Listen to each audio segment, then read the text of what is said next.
வணக்கம் ஃப்ரெண்ட்ஸ். போன part 1 decision making Python வீடியோவில் டெசிஷன் மேக்கிங் ஸ்டேட்மெண்ட்ஸ்னால் என்ன, டைப்ஸ் ஆஃப் டெசிஷன் மேக்கிங், அப்புறம் basic if statement, if else statement, அதோட சின்டாக்ஸ், அதோட ஃப்ளோ சார்ட், அதோட எக்ஸாம்பிள்ஸ் பார்த்தோம். இந்த பார்ட் 2 டெசிஷன் மேக்கிங் பைத்தான் வீடியோவில் இஃப் எல்ஸ் ஓட சின்டாக்ஸ், யூஸ் கேஸ் என்னன்னு பார்ப்போம். ப்ளஸ் அதுக்கு ஒரு எக்ஸாம்பிள், நெஸ்டட் இஃப் அதுக்கு ஒரு எக்ஸாம்பிள், சின்டாக்ஸ், ஃப்ளோ சார்ட் பற்றி நம்ம இந்த வீடியோவில் பார்ப்போம். டெசிஷன் மேக்கிங் ஸ்டேட்மெண்ட் நம்ம முன்னாடி சொன்ன மாதிரி தான். ஒரு ஸ்டேட்மெண்ட்டை, ஒரு கோடை எந்த பாத்தில் நம்ம மூவ் பண்ணணுன்ற ஒரு டெசிஷன் எடுக்கிறதுக்கு டெசிஷன் மேக்கிங் ஸ்டேட்மெண்ட் நம்ம யூஸ் பண்ணுவோம். இப்போ இந்த கண்டிஷன் சாட்டிஸ்ஃபை ஆச்சுன்னா இந்த மாதிரி ரன் பண்ணு கோடை, இந்த கண்டிஷன் சாட்டிஸ்ஃபை ஆகலையா இந்த மாதிரி ரன் பண்ணுன்றதுக்கு தான் டெசிஷன் மேக்கிங் வந்து யூஸ் ஆகுதுன்னு சொல்லியிருந்தோம். இப்போ ஒரு கண்டிஷன் வரும். சப்போஸ் ஒரு கண்டிஷன் ஃபால்ஸ் ஆயிடுச்சு ஆனால் இன்னொரு கண்டிஷன் ட்ரூவாக இருக்குது, அப்போ என்ன பண்ணுவீங்க என்ற கேள்வியில் நம்மளுக்கு வரும். அப்போ வந்து இஃப் எல் ஸ்டேட்மெண்ட் வந்து யூஸ் பண்ணுறது ரொம்பவே உதவியாக இருக்கும். இஃப் எல் ஸ்டேட்மெண்ட்னா என்னன்றதை சொல்லிடுறேன். எல்இஃப் ஸ்டேட்மெண்ட் வந்து எப்படின்னா, ஒரு கண்டிஷன் ட்ரூ அப்படின்னு அது சாட்டிஸ்ஃபை ஆகாமல் இருந்துச்சு, பட் ஆனால் அதே வேரியபிள் இன்னொரு கண்டிஷனை சாட்டிஸ்ஃபை பண்ணுது, அப்போ வந்து எல்இஃப் ஸ்டேட்மெண்ட் யூஸ் ஆகும். இதோட சின்டாக்ஸ் பார்த்தீங்கன்னா, இஃப் எக்ஸ்பிரஷன் இல்லை கண்டிஷன், அதே இது போன இஃப் ஸ்டேட்மெண்ட்டோட கண்டிஷனே தான். என்ன இங்கே எக்ஸ்ட்ராவாக வரும்னா, இஃப்ன்ற ஒரு இதையும் நம்ம யூஸ் பண்ணுவோம். இப்போ ஃபஸ்ட்டு இஃப் கண்டிஷன் வந்து சாட்டிஸ்ஃபை ஆகலை அப்படின்னா செகண்ட் இந்த இஃப் கண்டிஷனை செக் பண்ணுன்னு சொல்கிறோம். அதுதான் எல்ஸ் இஃப் தான் ஷார்ட் ஃபார்மாக எல்இஃப்னு சொல்லுவாங்க பைத்தானில். அந்த இது சப்போஸ் இந்த கண்டிஷனும் நம்மளுக்கு சாட்டிஸ்ஃபை ஆகலை அப்படின்னா தேர்ட் கண்டிஷனாக இந்த இதை சாட்டிஸ்ஃபை பண்ணிப்பார். இதுவும் ஒர்க் ஆகலைன்னா, இந்த கண்டிஷனும் சாட்டிஸ்ஃபை ஆகலைன்னா தான் இந்த கடைசி எல் ஸ்டேட்மெண்ட்டுக்கு போ அப்படின்னு சொல்கிறது தான் இந்த இஃப் எல் ஸ்டேட்மெண்ட்டோட சின்டாக்ஸ். இதோட ஃப்ளோ சார்ட் பார்த்தீங்கன்னா, ஃபஸ்ட்டு ஒரு வேரியபிள், அதுக்கு ஒரு டெஸ்ட் எக்ஸ்பிரஷன் வருது. அந்த கண்டிஷன் ட்ரூனா இஃபோட பாடிக்கு போகுது. சப்போஸ் அந்த கண்டிஷன் ஃபால்ஸ்னா அடுத்த டெஸ்ட் எக்ஸ்பிரஷனான எல்இஃப்ல போகுது. சப்போஸ் அது ட்ரூனா அந்த எல்இஃப்ல இருக்கிற ஸ்டேட்மெண்ட்ஸ் ரன் பண்ணுன்னு சொல்கிறோம். சப்போஸ் அந்த இது ஃபால்ஸாக இருந்துச்சுன்னா பாடி ஆஃப் எல்ஸ் ஸ்டேட்மெண்ட்டை நீ ரன் பண்ணிக்கோ அப்படின்னு நம்ம இங்கே சொல்கிறோம். இதுதான் flow chart of if else statement. இங்கே நம்ம எக்ஸாம்பிள் ஒன்று கொடுத்துருக்கோம். A B, C equal to 10, 15, 5. நம்ம இதை முன்னாடியே பார்த்த மாதிரி மல்டிபிள் அசைன்மெண்ட் இது பண்ணியிருக்கேன் ஒரு சிங்கிள் லைனில். A equal to 10, B equal to 15, C equal to 5. இங்கே நான் என்ன பண்ணுறேன்னா, அந்த 3 நம்பர்ஸில் எது கிரேட்டர்னு நம்ம பார்க்குறோம். இப்போ ஃபஸ்ட்டு இஃப் கண்டிஷன் என்னது, A கிரேட்டர் தென் B. இது வந்து அண்டுன்றது லாஜிக்கல் அண்டு. நம்ம முன்னாடியே ஆப்ரேட்டர்ஸில் படித்தோம் அண்டு என்னத்துக்கு யூஸ் பண்ணுவாங்கன்ட்டு. இப்போ இந்த ஏ கிரேட்டர் தென் பி இந்த கண்டிஷனும் ஏ லெஸ் தென் சி இந்த ரெண்டு கண்டிஷனும் ட்ரூவாக இருந்தால் மட்டும்தான் இந்த இஃப் கண்டிஷன் சாட்டிஸ்ஃபை ஆகும். அதுதான் இந்த அண்டு யூஸ் பண்ணுறோம். சப்போஸ் இங்கே ஆர் நம்ம யூஸ் பண்ணியிருந்தோம்னா என்ன ஆகும்னா, இந்த ரெண்டு கண்டிஷனில் ஏதாவது ஒரு கண்டிஷன் சாட்டிஸ்ஃபை ஆனாலே இந்த ஸ்டேட்மெண்ட் வந்து ரன் ஆக ஆரம்பிச்சிடும். நம்மளுக்கு அது தேவையில்லை. இந்த கண்டிஷனும் ட்ரூவாக இருக்கணும், இந்த கண்டிஷனும் ட்ரூவாக இருக்கணும். If A greater than B and A less than சினா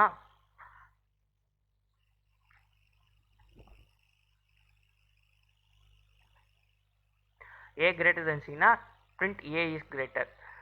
அடுத்து elif statement. Suppose A greater தான் இல்லை, அப்போ அடுத்த நம்பர் நம்ம செக் பண்ணணும். அப்போ வந்து என்ன பண்ணோம், எல்இஃப் ஸ்டேட்மெண்ட் யூஸ் பண்ணுறோம். எல்இஃப்ல நம்ம கண்டிஷன் கொடுக்குறோம், பி வந்து கிரேட்டர் தென் ஏவா, பி வந்து கிரேட்டர் தென் சியான்னு நம்ம சொல்கிறோம். சப்போஸ் இந்த கண்டிஷன் சாட்டிஸ்ஃபை ஆச்சுன்னா பிரிண்ட் பி இஸ் கிரேட்டர்னு வரும். அப்படி இல்லை, இந்த ரெண்டு கண்டிஷனுமே ஃபால்ஸ் ரெண்டு இஃப் ஸ்டேட்மெண்ட்டும் ஃபால்ஸ் ஆகிடுச்சு, எல்இஃப் ஸ்டேட்மெண்ட்டும் ஃபால்ஸ் ஆகிடுச்சுன்னா எல்ஸ் பிரிண்ட் ஆகும். அப்போ பிரிண்ட் சி இஸ் கிரேட்டர். இப்போ நம்ம இதை ரன் பண்ணி பார்த்தோம்னா பி இஸ் கிரேட்டர்னு வருது. ஏன்னா A equal to 10, B equal to 15, C equal to 5. First if கண்டிஷனில் நம்ம வேல்யூஸ் அசைன் பண்ணி பார்த்தா 10 greater than 15 condition falls, 10 greater than 5 condition true. ஆனால் நம்ம இங்கே அண்டு கொடுத்துருக்கனால ரெண்டு கண்டிஷனும் ட்ரூவாக இருந்தால் தான் இது வந்து பிரிண்ட் ஆகும். ஸோ இந்த கண்டிஷன் வந்து பிரிண்ட் ஆகாது. அடுத்து வந்து எல்இஃப் போகுது, B greater than A, 15 greater than 10 true, இந்த இது ட்ரூ, 15 greater than 5 இதுவும் ட்ரூ. அண்டு யூஸ் பண்ணிக்கிறனால ரெண்டு கண்டிஷனுமே ட்ரூவாக இருக்கிறதுனால இந்த ஸ்டேட்மெண்ட் ரன் ஆகுது. சப்போஸ் நான் இப்போ வந்து இதுக்கு வந்து பிக்கு வந்து வேல்யூ 2னும் ஏக்கு 1ன்னு அசைன் பண்ணுறேன், அப்படி என்ன அவுட்புட் வரும்னா சி இஸ் கிரேட்டர். ஏன்னா ஏ வந்து கிரேட்டர் தென் பியா கண்டிஷன் ஃபால்ஸ், ஏ வந்து கிரேட்டர் தென் சியா கண்டிஷன் ஃபால்ஸ். ஸோ இந்த இது ரன் ஆகாது. இதே மாதிரி ஒவ்வொரு இதாக போகும்போது கடைசியில் எல் ஸ்டேட்மெண்ட் மட்டும் ரன் ஆகும். இதுதான் இஃப் எல்இஃப் எல்ஸோட use case and syntax. Next nested if statement, அதாவது ஒரு இஃப்க்குள்ளே இன்னொரு இஃப் எல் ஸ்டேட்மெண்ட், அதுதான் நெஸ்டட் இஃப். ஐ மீன் இப்போ நம்ம கோவிட்லலாம் பார்த்தீங்கன்னா லாக்டவுனுக்குள்ளே ஒரு லாக்டவுன்னு சொல்லி நியூஸில் எல்லாம் படிச்சிங்களா, அதே மாதிரி தான் ஒரு இஃப்க்குள்ளே இன்னொரு இஃப் ஸ்டேட்மெண்ட், அப்படின்னா தான் நெஸ்டட் இஃப்னு நம்ம சொல்கிறோம். நெஸ்டட் இஃப் வந்து ரொம்பவே யூஸ்ஃபுல்லாக இருக்கும். இப்போ எப்படின்னா ஒரு வேல்யூ வேரியபிள் நம்ம கொடுக்குறோம், அந்த வேரியபிள் ஒரு கண்டிஷனை சாட்டிஸ்ஃபை பண்ணுது. ஆனால் அந்த வேரியபிள் இன்னொரு கண்டிஷனும் சாட்டிஸ்ஃபை ஆச்சுன்னா இந்த யூனிக்காக இந்த ஃபார்மேட்டை யூஸ் பண்ணு, இல்லை ஃபஸ்ட் இஃப் மட்டும்தான் நம்மளுக்கு சாட்டிஸ்ஃபை ஆகுது, செகண்ட் இஃப் நெகட்டிவ் ஆகுது அப்படின்னா வேறு மாதிரி நீ அந்த இதை ப்ரொசீட் பண்ணு அப்படின்னு சொல்கிறதுக்கு நெஸ்டட் இஃப் ரொம்பவே யூஸ்ஃபுல்லாக இருக்கும். மல்டிபிள் கண்டிஷனை அட் டயத்தில் ஒரு சிங்கிள் வேரியபிளுக்கு நம்ம வந்து செக் பண்ணணும் அப்படின்னா நெஸ்டட் இஃப் ஸ்டேட்மெண்ட் நம்ம வந்து யூஸ் பண்ணுவோம். அதோட சின்டாக்ஸ் பார்த்திங்கன்னா அதே மாதிரி தான். இஃப் கண்டிஷன் ட்ரூவாக இருந்துச்சுன்னா ஸ்டேட்மெண்ட்ஸ் இந்த ஃபாலோ பண்ணுன்னு அர்த்தம். அதுக்குள்ளே இன்னொரு இது இன்டென்ட் பண்ணிவிட்டு செகண்ட் இஃப் ஸ்டேட்மெண்ட் இந்த இஃப்க்குள்ளேயே நம்ம சொல்கிறோம். இஃப் எக்ஸ்பிரஷன் இந்த கண்டிஷன் ட்ரூவாக இருந்துச்சுன்னா ஸ்டேட்மெண்ட் அண்டர் இஃப் வந்து ரன் பண்ணுன்னு சொல்கிறோம். அப்படி இல்லையா இந்த கண்டிஷன் ஃபால்ஸ் ஆயிடுச்சுன்னா எல் ஸ்டேட்மெண்ட்டை ரன் பண்ணுன்னு சொல்கிறோம். சப்போஸ் இந்த இஃப் ஸ்டேட்மெண்ட் மொத்தமாகவே ராங்னா எல்ஸ் ஸ்டேட்மெண்ட் அந்த இதை ரன் பண்ணுன்னு சொல்கிறோம். இங்கே நம்ம ஒரு ஃப்ளோ சார்ட் நம்ம இங்கே பார்க்குறோம். இங்கே என்னென்னா x10 y20 z30 சொல்கிறோம். ஃபஸ்ட்டு கண்டிஷன் என்னென்னா if X equal to 10 true, நம்ம இங்கே கொடுத்துருக்க வேல்யூ வந்து ட்ரூ, அப்போ எஸ் போகுது.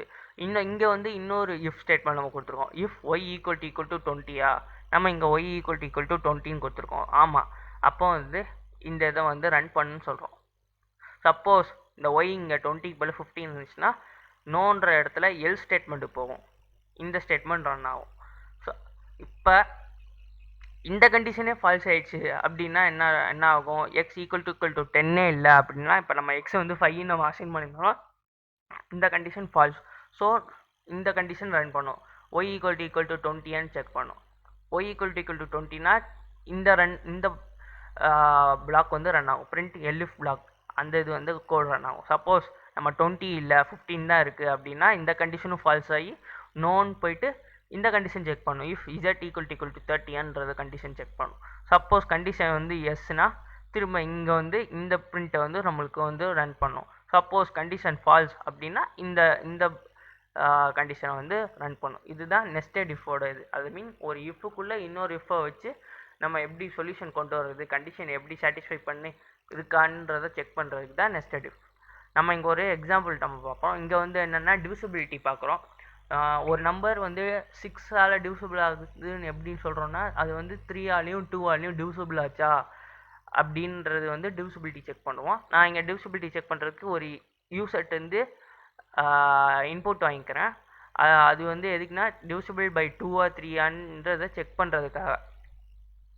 இங்கே நம்ம ஃபஸ்ட்டு கோடை நம்ம பார்த்துருவோம். ஃபஸ்ட்டு நான் கோடில் என்ன கொடுத்துருக்கேன்னா if A modulus 2 equal to 0. இங்கே என்ன பண்ணுறேன்னா அந்த நம்பர் வந்து 2ஆல் டிவிசிபிள் ஆகுதா இல்லையான்னு பார்க்குறோம். Suppose modulus equal to 0 condition ட்ரூனா அது வந்து 2ஆல் டிவிசிபிள் ஆகுதுன்னு அர்த்தம். சரி, அதே நம்பரு திரும்ப ஏ மாடுலஸ் 3 ஈக்குவல் டு 0ன்ற கண்டிஷனும் நம்ம செக் பண்ணுறோம். சப்போஸ் அந்த கண்டிஷனும் ட்ரூ ஆச்சுன்னா number is divisible by 2 and 3. Suppose இந்த கண்டிஷன் நம்மளுக்கு வந்து ஃபால்ஸ் ஆயிடுச்சு அப்படின்னா நம்மளுக்கு இந்த எல் ஸ்டேட்மெண்ட் வந்து பிரிண்ட் ஆகும். என்னன்னு பிரிண்ட் ஆகும்? இந்த நம்பர் வந்து 2ஆல் மட்டும் தான் டிவிசிபிள் ஆகும், 3ஆல் டிவிசிபிள் ஆகாதுன்னு நம்ம சொல்லிடுறோம். சப்போஸ் இந்த ஏ மாடுலஸ் 2ன்ற ஃபங்க்ஷனே இந்த கண்டிஷனே ஃபால்ஸ் ஆயிடுச்சு அப்படின்னா இந்த கண்டிஷனுக்கு எல் ஸ்டேட்மெண்ட்டுக்கு வரும். இந்த எல்ஸ்குள்ளே இன்னொரு இஃப் கொடுக்குறோம். 2ஆல் தானே டிவிசிபிள் ஆகலை, ஆனால் 3ஆல் டிவிசிபிள் ஆகுதான்னு செக் பண்ணு அப்படின்றதுக்கு இங்கே நம்ம கொடுக்குறோம். If A modulus 3 equal to 0 அப்படின்னு கொடுக்குறோம். சப்போஸ் அந்த இது ட்ரூனா டிவிசிபிள் பை 3, இல்லை இந்த 3ஆலையும் டிவிசிபிள் ஆகலை 2ஆலையும் டிவிசிபிள் ஆகலை அப்படின்னா இந்த எல் ஸ்டேட்மெண்ட்டுக்கு ரன் பண்ணு, இந்த number is not divisible by 2 and 3.